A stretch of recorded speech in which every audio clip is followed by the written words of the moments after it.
She was moved by a kind commiseration for Madame Ratignolle, a pity for that colourless existence which never uplifted its possessor beyond the region of blind contentment, in which no moment of anguish ever visited her soul, in which she would never have the taste of life's delirium.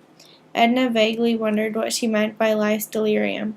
It had crossed her thought like some unsought extraneous impression. Page 54.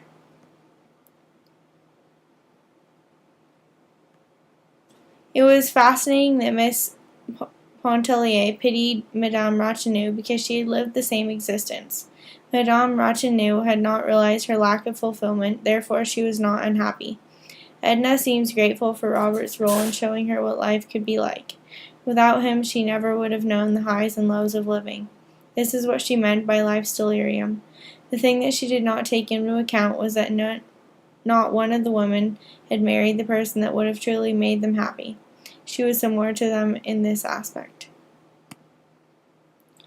Nor was the doctor happier in his selections when he told the old, ever-new, and curious story of the waning of a woman's love, seeking strange new channels only to return to its legitimate source after days of fierce unrest.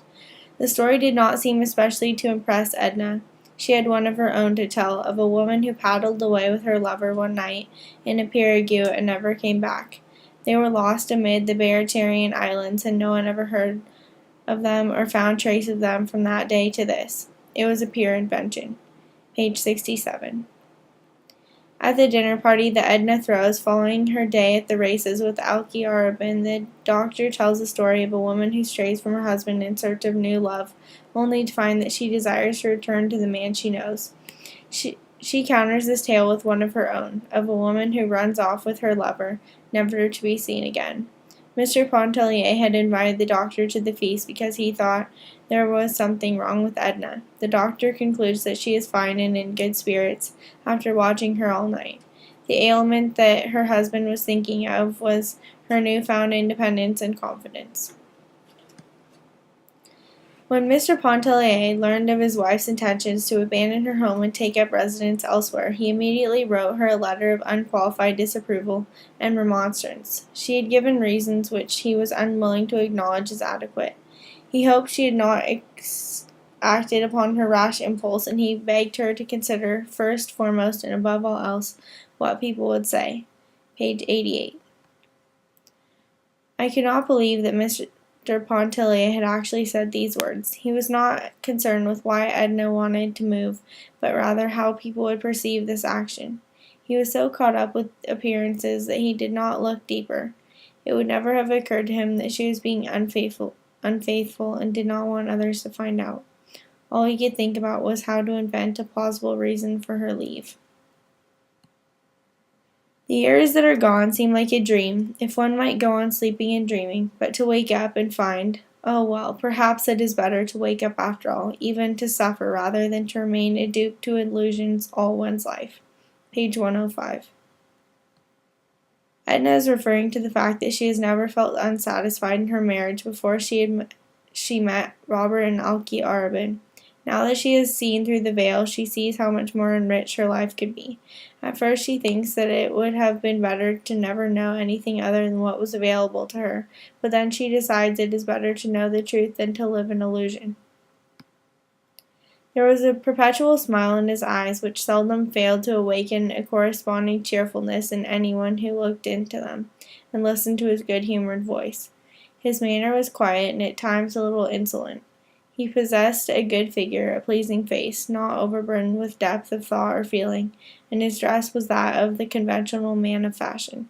Page 71.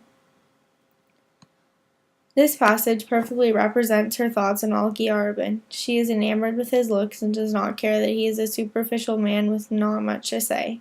He fulfills her need for physical attraction, so she has a relationship with him that is devoid of depth of thought and feeling.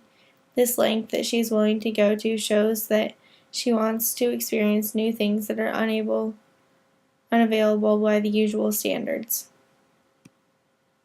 Edna, a Kentucky Presbyterian, has impetuously and somewhat rebelliously married the Louisiana Creole, Léonce Pontellier.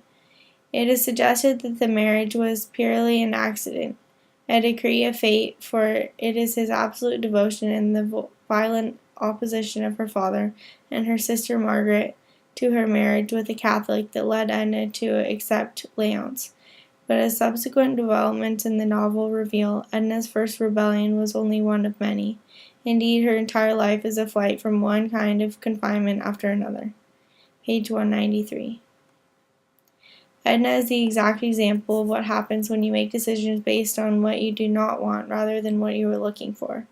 In this case, she wanted to rebel against her family and its traditions, so she married Léonce. She once admitted to Miss Ratignolle that she was never in love with him. Her first rebellion against her family led to rebellions being a theme in her life.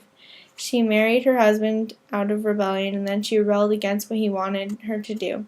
Her demise proves this was not a wise choice to make. She is not like the Creole woman in being able to continue as a long-suffering, self-sacrificing, faithful, and loyal wife and mother when love is gone. She is unable to live on and enjoy the fuller, happier life of which her awakening has made her aware. Page 194.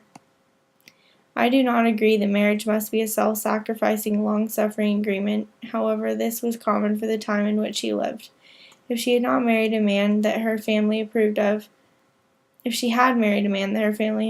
of, she may have led a different style of existence. She never fully adopted the Creole lifestyle, but she adjusted to pieces of it. For instance, she becomes accustomed to men's attention, and she pushes the limit of acceptability even by their loose standards. However, she does not adjust to being the mother woman that was expected of her. A close reading of the novel reveals that Chopin has not placed her heroine in a rigidly moralistic environment. Relatively unaffected by the puritanical mores of much of American society, the Creoles among whom Edna finds herself are openly sensual people. However, Edna is not behaving in a shocking, inexplicable manner in the novel. She is not flaunting the mores of the society she finds herself in. Rather, by succumbing to the sensuality of the Creole, she is denying what she has been raised to believe, so that in some ways the novel deals with the clash of two cultures. Page 253 through 254. Edna does become caught in the middle of two belief systems, one that's very strict and one that allows more freedom. Unfortunately, she only feels more trapped by the Creole ways. This is because it takes her until that summer to understand what her roles will be for the rest of her life. By denying her family their wishes for her, she has created a life that is more complicated. As Walker states, the novel deals with the events resulting from a clash of cultures. More importantly, she has no thought of her husband or her marriage at this point in the novel. Chopin has merely provided words for an emotional state. The anchorage is emotional sterility. She feels free to respond to Robert's attentions. When she does leave Léonce, it is not so much a conscious action as a series of unplanned, unconnected moves. In giving herself over to emotion, Edna has allowed her decisions to be made below the conscious level, so that they surprise even her, and she gives little thought to the consequences. Page 255 to 256. Edna never sits back to think about her choices, which I find odd because she may have been able to create a life that made her happier. Instead, she goes for a swim and does not fight to stay alive. She is merely an observer in her own life. She allows herself to sink below the surface of the water without even a struggle. This lack of a fight contrasts with my view of her as a character that is willing to do things that are not usually done. She makes decisions without thinking about what they will mean for her family and her children. This is childish and irresponsible. However, I respect her as a woman that did not conform to the traditions of either culture.